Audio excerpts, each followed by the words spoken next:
It is just, it's a fascinating and frankly a little bit of a terrifying thing to realize that the most powerful supercomputer in the known universe, right, the human mind, can sometimes just completely turn against itself. Oh, absolutely. I mean, we spend our entire lives trying to conquer the world outside of us. We build these massive cities, we invent the internet, we go to space.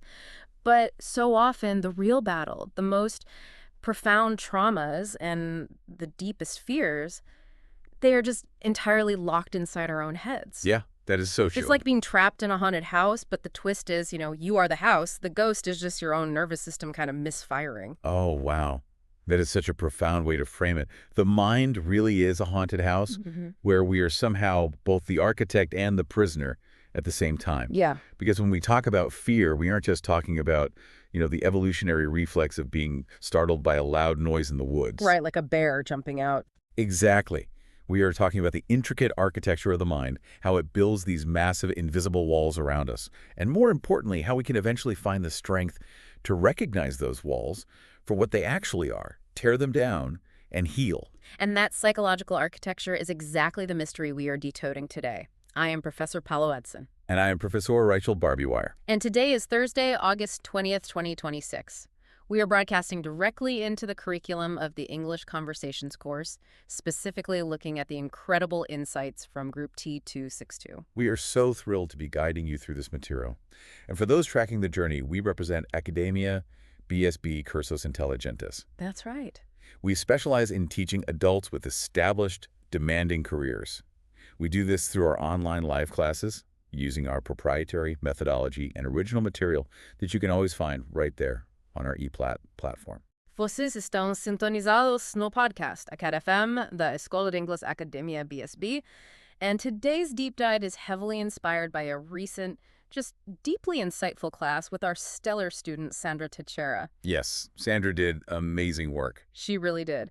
So we are going to explore the landscape of mental health, the quirks of human phobias, and the really heavy reality of PTSD. But we aren't just looking at the psychology. No, we are looking at the language we use to survive it. Exactly. How the words we choose, the way we physically pronounce them, and the grammar we use to structure our past traumas actually dictate our present reality. Because language is a tool we use to map our internal world. So let's start mapping. When we look at the vocabulary from the current class, the notes highlight a fascinating cluster of words.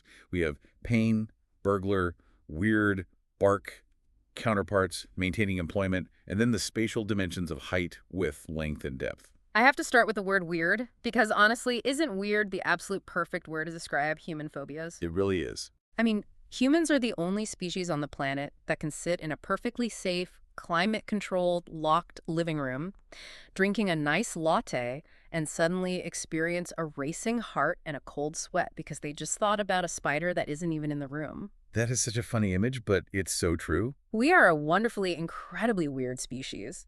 Evolution gave us this massive prefrontal cortex, and what do we do with it? We invent hypothetical threats. We really do. The mind's ability to conjure danger out of thin air is extraordinary. But, it's also a survival mechanism that has just lost its context. It's not weird to the brain. The brain actually thinks it is saving your life. That's a good point. But let's ground some of these critical terms for our learners, especially when we move from irrational phobias to real-world structural challenges in mental health. I want to provide the exact Brazilian Portuguese definitions for two crucial phrases from our text. Okay, lay them on us. So when we talk about counterparts in a professional or a social setting, the exact equivalent is colegas na mesma situação. It's about peers who share a similar status, level, or experience. So if I am a manager, my counterparts are the other managers. We are in the same boat dealing with the same headaches. Exactly. And the phrase maintaining employment, which becomes a major, heavy theme when we discuss the impacts of severe mental health issues later on, that translates directly to manter or emprego. Manter or emprego. Yes. This isn't just about, getting a job. It's the sustained capacity to hold a consistent, steady role over time. Yeah. And that requires a level of mental equilibrium that trauma often shatters. That is a crucial distinction. It's the difference between a sprint and a marathon. But let's look at some of the more visceral words on this list. Pain. In the notes, this came up because Sandra had a dental visit. Oh, the dreaded dentist. Right. She was apprehensive, which is universally understood by everyone, but thankfully she didn't require pain medication. Then we have burglar, which is a very specific, tangible fear of someone breaking into your home to steal things, and then bark. Yes, bark, the sharp explosive sound a dog makes. Mhm. Exactly like that. The notes highlight that for some people, a phobia is so ingrained that a simple bark, even from down the street, completely out of sight, can trigger an intense physiological fear of being bitten. Wow. The sound alone bridges the gap between safety and terror. And speaking of bridging gaps, we also have those dimensional measurements, the 3D aspect. Height, width, length, and depth.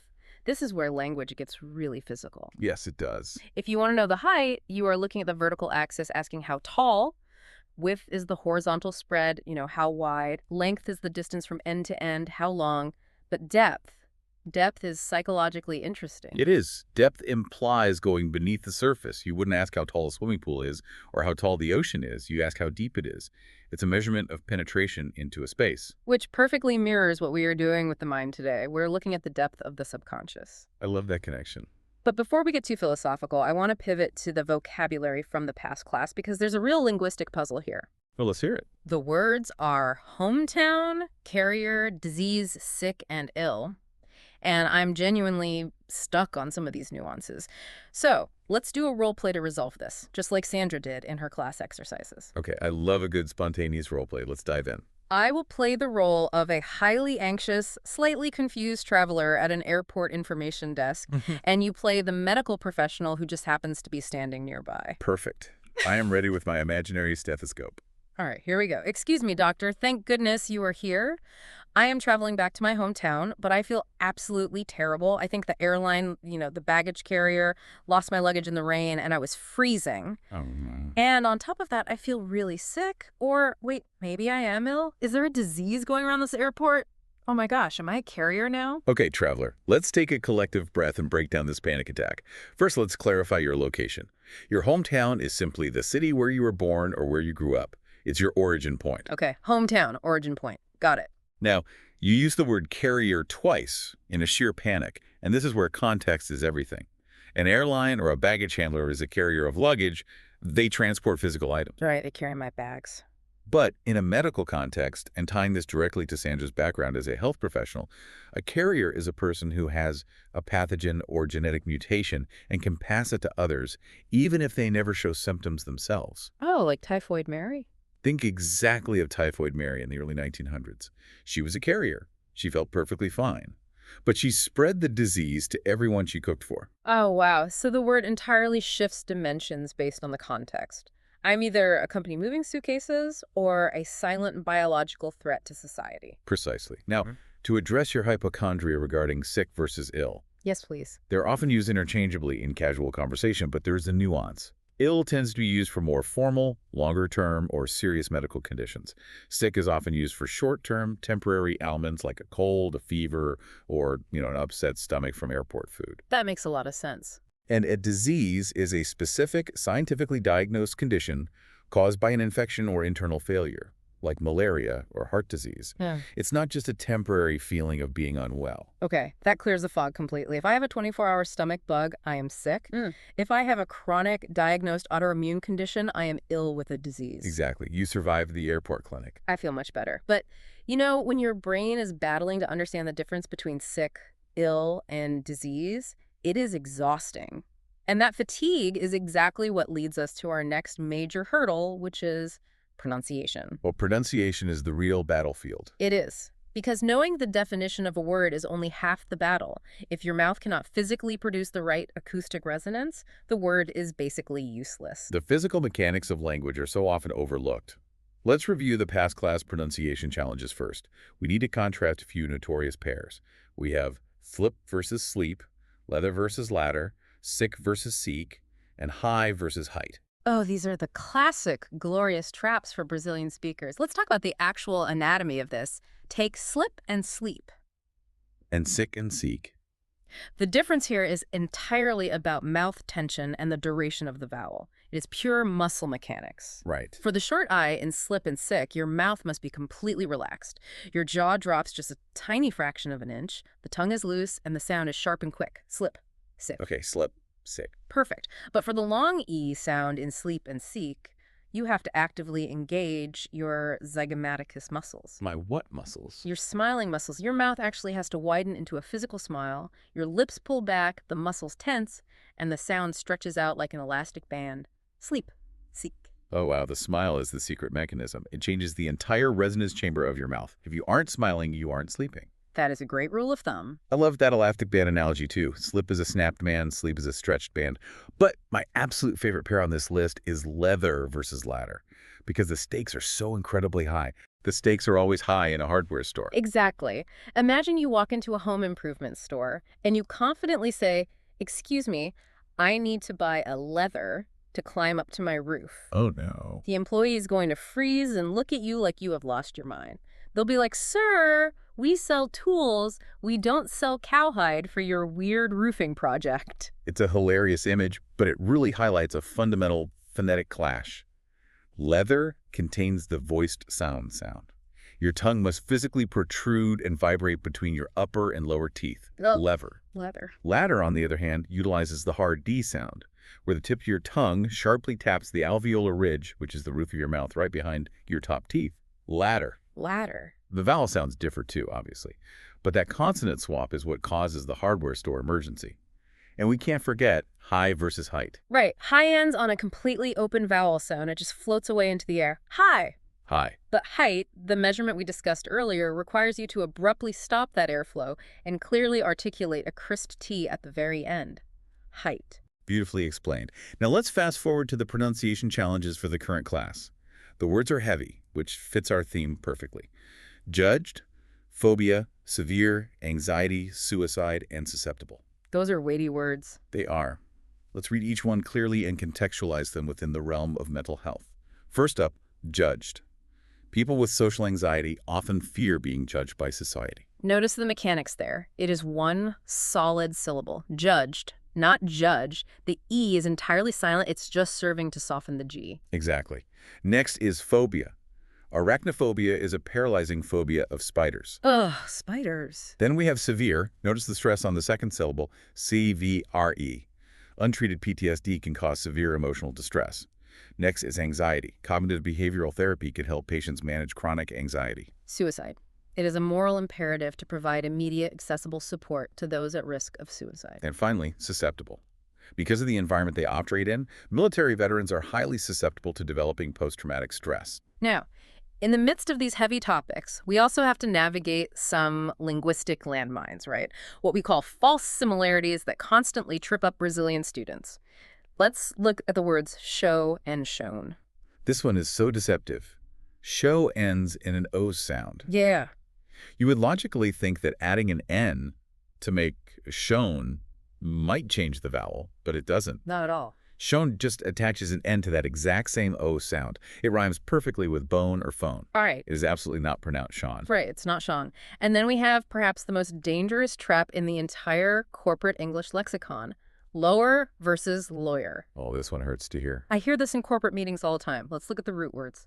Lower comes from the word low. It contains that same O sound we just talked about. You want to lower your stress levels. You want to lower the budget.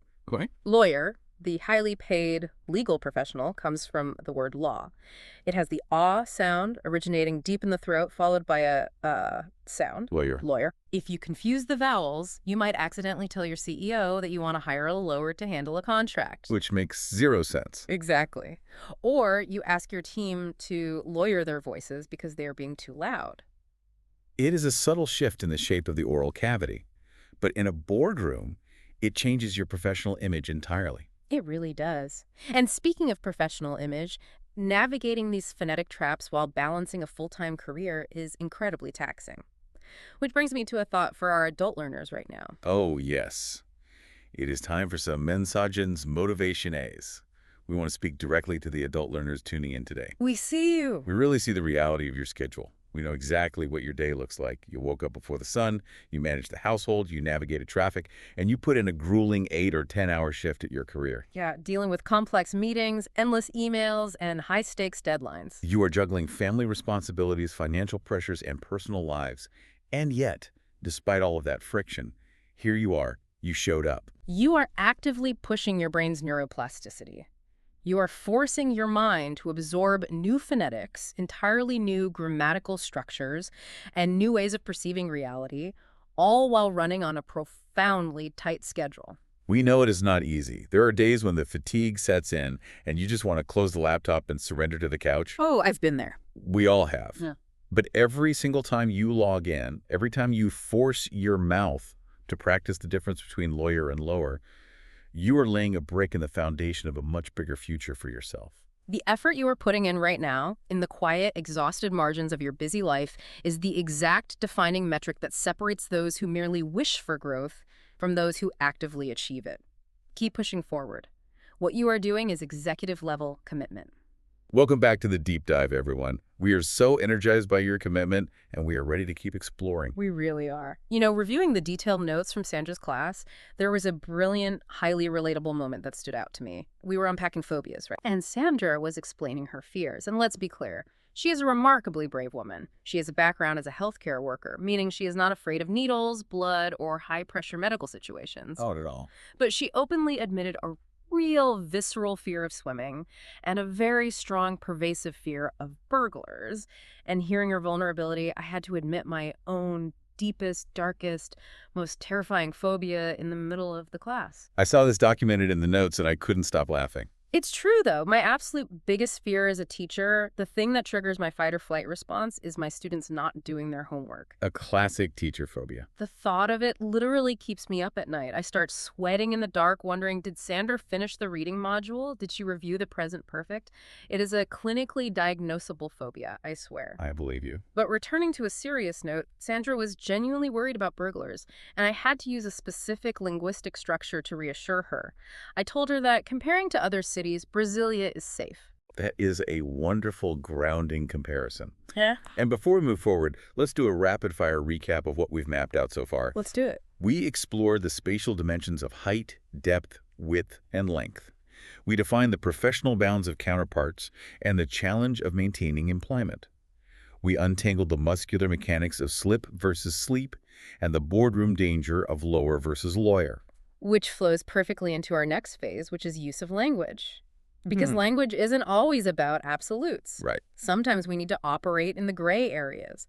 We have some fantastic modifying phrases from the class notes. We have so kind of a little, it is not necessary so far, and the comparative phrase I just used, comparing to other cities, Brasilia is safe. These phrases are the shock absorbers of the English language. I love that description. They are. They are incredibly useful for softening harsh opinions, expressing degrees of certainty, or managing expectations without being confrontational. Let's demonstrate how these function dynamically in a natural conversation. Let's imagine a scenario where we both just got back from a fictional weekend resort trip that, well, let's just say it didn't quite live up to the glossy brochure. Oh, I've been on a few of those. I am ready. I will be the overly enthusiastic friend. Perfect. Hey! So, how was the luxury resort you went to this weekend? Was it as amazing as it looked on Instagram? Honestly. Yeah. It was just so-so. The pictures online definitely had a lot of filters applied. Oh, really? That's a letdown. Was the food bad? It wasn't terrible, but it was kind of bland. And the infinity pool they bragged about was a little too cold for me to actually swim in comfortably. What a shame. Did you march down to the front desk, complain to the manager, and demand a full refund? No, it is not necessary to cause a huge scene. We still managed to rest and read our books. Yeah. And so far, I haven't written a scathing review online either. I'm just letting it be. Well, at least the town it was located in was safe, right? You could walk around at night. That is true. Comparing to other cities in the region, that small town is incredibly safe. We didn't have to worry about burglars or security at all. And scene, look at how brilliantly those modifiers work. You didn't absolutely hate the trip, but you certainly didn't love it. Exactly. By using phrases like so, kind of, and a little, you pull the intensity down. You avoid sounding like a complainer, but you convey your mild disappointment. Yes. And so far is the perfect temporal anchor. It means up to this exact moment in time, leaving the future open. Like, I haven't written a review yet, but maybe I will tomorrow. Right. It keeps the options open. It adds so much essential nuance to interpersonal communication. And speaking of the nuances of managing stress and disappointment, let's flow seamlessly into our next area, idiomatic expressions. We have a highly relevant list here, all intrinsically tied to mental states, emotional burdens, and dealing with intense stress. The expressions we are dissecting are: take a deep breath, Clear your mind, feel under the weather, have a lot on your mind, keep your chin up, sleep on it, let it go, and recharge your batteries. These are great. Let's put these idioms into action so we can hear their natural rhythm. Imagine a scenario. You are a totally overwhelmed, stressed out corporate project manager who has been working 14-hour days for a month straight. Oh, I can picture it. And I am your wise, deeply grounded mentor trying to give you some perspective over a cup of coffee. Okay, I can definitely channel that chaotic corporate energy. Here we go. Listen, I just can't focus on this spreadsheet today. I have a lot on my mind. The quarterly reports are due on Friday. The stakeholders are panicking. My boss is yelling. And honestly, I'm starting to feel under the weather from all this chronic stress. My throat hurts. My stomach is in knots. I think my immune system is crashing. Okay, I need you to stop looking at your phone, look at me, and just take a deep breath. You are physically overworking yourself into a state of panic. You need to close the laptop, take a long walk this evening, and clear your mind. I physically cannot clear my mind. I have to decide whether to accept this massive new international project by 8 a.m. tomorrow morning. If I take it, I might get promoted to VP. If I don't, I might get laid off in the next restructuring. I am agonizing over the permutations. You are operating in a state of hyper-arousal. You are far too stressed to make a rational, strategic choice right now. You need to sleep on it. Give your subconscious a chance to process the variables overnight. For now, whatever chaos happened at the office today, you just have to let it go. It's remarkably hard to let it go when everything feels like a house of cards ready to collapse. I know the pressure is immense, but keep your chin up. Look at your track record. You are highly capable, you've solved worse crises, and things will stabilize. You just need this upcoming weekend to disconnect entirely and really recharge your batteries. And scene. I actually feel my blood pressure lowering just listening to you. I try my best. Now, here's where this gets incredibly revealing for our Brazilian listeners. Let's unveil the glorious, culturally resonant Brazilian Portuguese equivalents for these idioms. Yes, let's bridge that cultural gap. When we advise someone in English to clear your mind, the direct, beautiful cultural equivalent in Portuguese is esvaziar a mente. Esvaziar a mente. It sounds almost poetic. It is. And when we say sleep on it, meaning, do not make a high-stakes decision today, wait for tomorrow's clarity, the translation is wonderfully literal and perfect. Dormir sobre o assunto. Dormir sobre o assunto. I love that. And finally, when we tell you that you are depleted and need to recharge your batteries, we are telling you to recarregar as energias. Sabe que eu lembrei de uma coisa importante? Tem atualização na iPlat, a nossa plataforma de ensino da escola. Deixa eu ver exatamente qual foi. Of course. This is huge. Oh, what is the update? It is a massive, comprehensive update to our business English classes. Oh, that is fantastic. For all of you listening right now who are navigating the brutal, competitive realities of the corporate world, this is a literal game changer. Our business English modules are specifically engineered to accelerate your executive career. We aren't just teaching you how to politely say hello and goodbye at a networking event. No, definitely not. We are equipping you with the high-level, persuasive vocabulary required to absolutely dominate a boardroom meeting. Exactly. The corporate arena requires a specific linguistic toolkit. We are teaching you how to structure persuasive, high-conversion emails. We are teaching you the nuanced phrasing needed to negotiate complex contracts without yielding leverage. That part is so crucial. And we are training you on how to deliver data-heavy presentations with absolute, unshakable authority. If you ever sat in a global meeting and felt that language was the only barrier standing between you and that next massive promotion, these modules are the key to tearing down that wall. The vocabulary, the modifiers, and the idioms we just practiced, that is just the baseline. The business English classes simulate real-world, high-stakes corporate environments, allowing you to practice critical communication strategies in a low-stakes, supportive classroom setting. It's the perfect training ground. So here is your call to action. As soon as this deep dive concludes, log into the ePlat platform, access the business English updates, and start upgrading your professional toolkit today. Your future self and your future salary will thank you. A phenomenal investment in yourself. Truly. Now let's pivot from the corporate boardroom back to the mechanics of the language itself. Because this lack of precise communication we just discussed in business actually parallels a structural challenge we see in grammar. It is time to dissect the underlying logic in our grammar section. Grammar. The structural engineering of language. When analyzing the reading texts from Sandra's class notes regarding mental health data, two highly specific grammatical structures naturally emerged as the spine of the What text. do we find? We have comparatives used in phrases like more than twice as likely, and the notorious present perfect found in phrases like studies have shown. Let's break these down meticulously, starting with the present perfect. We have to explain the why here, because this tense is famously traumatic for Brazilian students. Oh, it causes so much pain. It really does. And why? Because it does not have a direct one-to-one equivalent in Portuguese that functions the exact same philosophical way. That's right. Portuguese is a very time-focused language. It wants to know exactly when an event occurred in the past.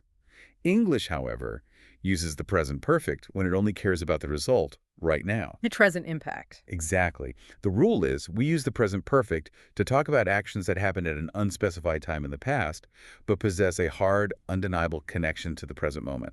The timestamp is irrelevant. The current reality is what matters. So the architecture of the sentence is the subject plus the auxiliary verb have or has plus the past participle of the main verb. Let's look at an affirmative example. Studies have shown that PTSD is severe. Notice we do not care when the study showed it. Was it 1998? Was it last Tuesday? It doesn't matter. The scientific result is valid right now. Beautifully put. Now for a negative example. The medical researchers have not completed all the clinical studies yet. The action of setting started in the past. But the lack of completion is our present reality. Yeah. And interrogative. Have you experienced any symptoms of anxiety recently? Now, here is the common pitfall. Because Portuguese focuses on the timestamp, Brazilian students often aggressively default to using the simple past for unfinished time. I see this all the time. Right. For example, if a doctor is still currently working at a trauma center, a student might say, she worked here for 10 years. But in English, using the simple past implies the action is dead and buried. It implies she doesn't work there anymore. She quit. The correct form, delivered with professorial warmth, of course, is she has worked here for 10 years. Thus, worked acts as a steel bridge, connecting her first day 10 years ago right up to this very second she is standing in the hospital. It is all about building that bridge. Now let's analyze comparatives. We use these to weigh two entities against each other. The basic rule is simple. Short, single-syllable adjectives usually get an "er" attached to the end, like taller or whiter. Long, multi-syllable adjectives require the word more in front of them, like more susceptible. But the text we are about to read utilizes a very specific, advanced comparative structure. It states, women are more than twice as likely as men to develop PTSD. That's a complex phrase. It is. This, as likely as structure, fundamentally shows equality. As likely as means an equal chance. But the moment you inject the word twice before it, it transforms from an equation of equality into a mathematical multiplier. Exactly. Let's look at the affirmative structure of this multiplier. Given her qualifications, she is twice as likely as him to get the executive job. Negative. Despite his age, he is not as susceptible as her to the viral illness. Interrogative. Are military veterans as likely as civilians to actively seek psychiatric help? The biggest, most painful mistake students make here, it physically hurts my ears every time it happens. Let me guess. Saying more good instead of better, or more bad instead of worse. Please, engrave this in your mind, everyone. Good and bad are irregular rebels.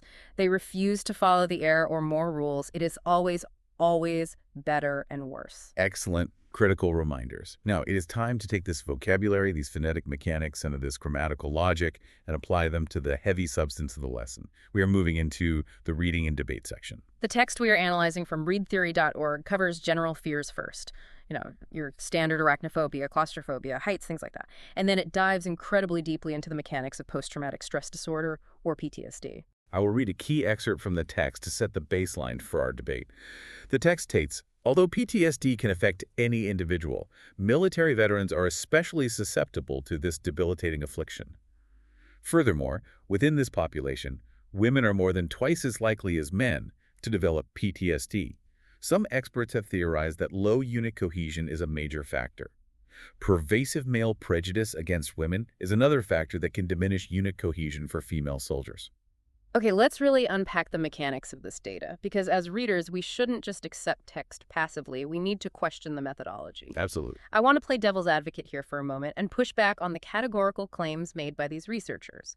The text confidently asserts that low unit cohesion and male prejudice are the primary catalysts for why female veterans suffer higher PTSD rates.